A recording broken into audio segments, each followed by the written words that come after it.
శ్రీ రాఘవేంద్ర స్వామి 352వ ఆరాధన ఉత్సవాలు మంత్రాలయ పీఠాధిపతి శ్రీ శ్రీ సుబుడేంద్రేంద్ర తీర్థ స్వామీజీ ఆజ్ఞ మేరకు బర్కత్పురలోని దేవాలయంలో ఆరాధన ఉత్సవాలు 3 రోజుల పాటు ఘనంగా నిర్వహిస్తూ ఉన్నారు.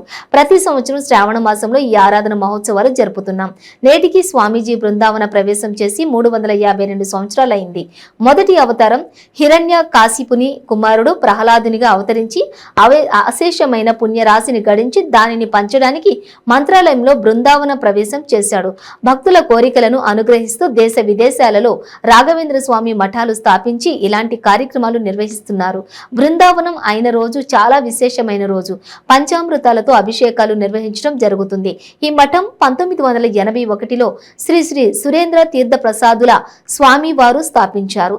దాదాపుగా రోజుకి 10,000 మంది భక్తులు స్వామివారి దర్శనం చేసుకుంటూ ఉంటారు ఇక్కడ అని ఆలయ చైర్మన్ తెలిపారు.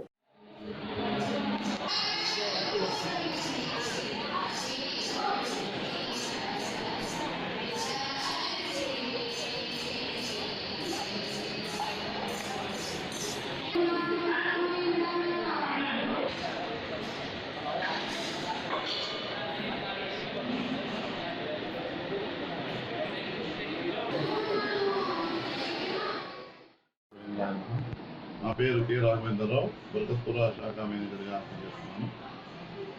రాఘవేంద్ర స్వామి యొక్క 352వ ఆరాధన ఉత్సవాలు పరమ పూజ శ్రీ శ్రీ సుబుడేంద్ర తీర్థ శ్రీపాదుల వారు మంత్రాలయం పీఠాధిపతుల వారి ఆజ్ఞచే వారి ఆజ్ఞానుసారంగా బర్కత్పుర రాఘవేంద్ర స్వామి మఠం ముందు 31, 1, 2, 3 రోజులు రాఘవేంద్ర స్వామి యొక్క ఆరాధన ఉత్సవాలు విశేషంగా జరుగుతున్నాయి. ఈ ఆరాధన కార్యక్రమాలన్నీ భక్తుల యొక్క సేవలు, వాళ్ళ యొక్క డొనేషన్స్తో ఈ కార్యక్రమాలు మేము నిర్వహిస్తున్నాము. ప్రతి సంవత్సరం శ్రావణ మాసంలో రాఘవేంద్ర స్వామి యొక్క ఆరాధన మహోత్సవాలు ఇక్కడ నిర్వహించడం పరిపాటిగా ఉంది. రాఘవేంద్ర స్వామి 352వ ఆరాధన మహోత్సవం స్వామి బృందావనం ప్రవేశం చేసి నేటికి 352 సంవత్సరాలు అయింది. రాఘవేంద్ర స్వామి యొక్క మొదటి అవతారము ప్రహ్లాదరాజు.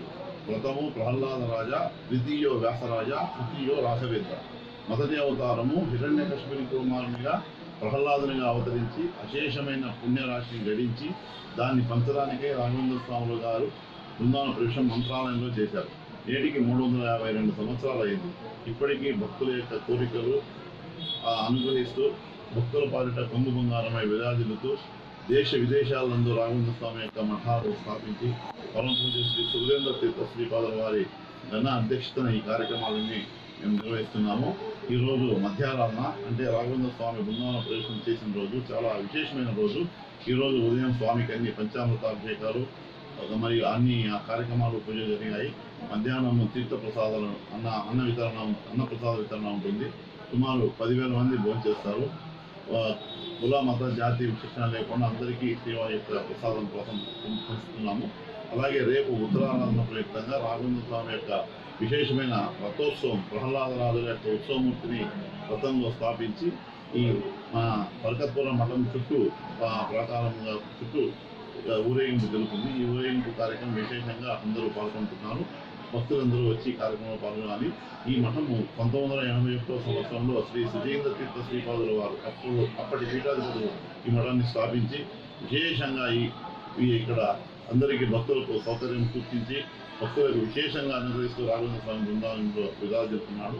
కనుక భక్తులందరూ ఈ ఆరాధనోత్సవంలో పాల్గొని స్వామి యొక్క కృపా కటాక్షాలకు పాత్రలు కావాలని కోరుకుంటున్నాను. హరే శ్రీనివాస రో రాఘవేంద్ర. బృందావనం అంటే సార్ మీరు అన్నారు బృందావనం అంటే రాఘవేంద్ర స్వామి నెలకొన్న